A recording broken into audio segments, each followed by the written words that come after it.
Welcome to Priya Mishra Hindi Shorthand Channel. Dictation start. 1, 2, 3 start. सभापति महोदय, इस देश के किसान को उसकी मेहनत का उचित दाम मिलना चाहिए। इस बात से इनकार नहीं किया जा सकता है। मैं इस सदन का ध्यान इस बात की ओर आकर्षित करना चाहता हूँ कि जब जब किसानों को दी जाने वाली सहायता की बात कही जाती है तो यहाँ पर कभी भी कोई साफ निर्णय नहीं लिया जाता है।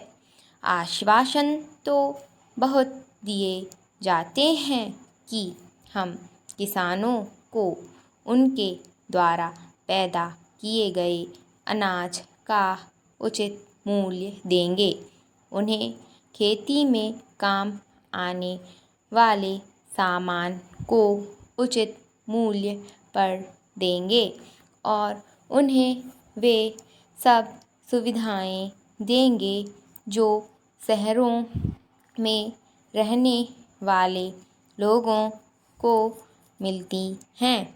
किंतु मुझे दुख के साथ कहना पड़ता है कि इस सदन में दिए गए आश्वासनों को कभी भी पूरा नहीं किया गया है। कई बार किसानों को बाढ़ से या सूखे से बहुत नुकसान उठाना पड़ता है। उस समय सरकार की ओर से उनको पूरी सहायता नहीं दी जाती है। एक तरफ तो किसानों को उनके द्वारा पैदा किए गए अनाज का उचित मूल्य भी नहीं मिलता है और दूसरी तरफ उनका बाढ़ और सूखे से बहुत नुकसान हो जाता है। ऐसी स्थिति में हमारे देश के किसानों को बहुत कष्ट उठाने पड़ते हैं। पैरा श्रीमान, महाराष्ट्र में किसानों के आंदोलन की बात हम सुनते हैं। बड़े दुख की बात है।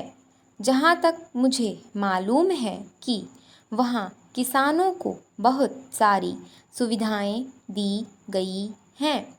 वहाँ के किसानों को दिए गए ऋण माफ़ कर दिए गए हैं, लेकिन उत्तर प्रदेश के किसानों को इस तरह की सुविधा अभी तक नहीं दी गई है।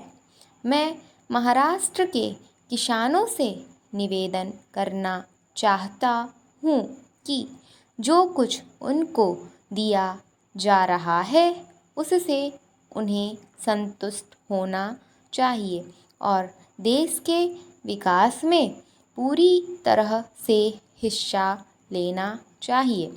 मैं कृषि मंत्री जी से भी निवेदन करना चाहता हूँ कि वे देश के प्रत्येक राज्य के किसानों को दी जाने वाली सहायता के विषय में जानकारी प्राप्त करें और ऐसे उपाय निकालें जिससे किसी को भी यह शिकायत ना होने पाए कि अलग अलग राज्यों में अलग अलग तरीक़ों से किसानों को सहायता दी जा रही है।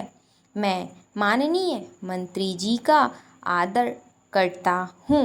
मैं समझता हूँ कि उनके दिल में किसानों के लिए पूरी जगह है, लेकिन उनके लाभ की योजनाओं को अच्छी तरह से लागू भी किया जाना चाहिए। Stop. Thanks for watching. Like, share, subscribe my channel.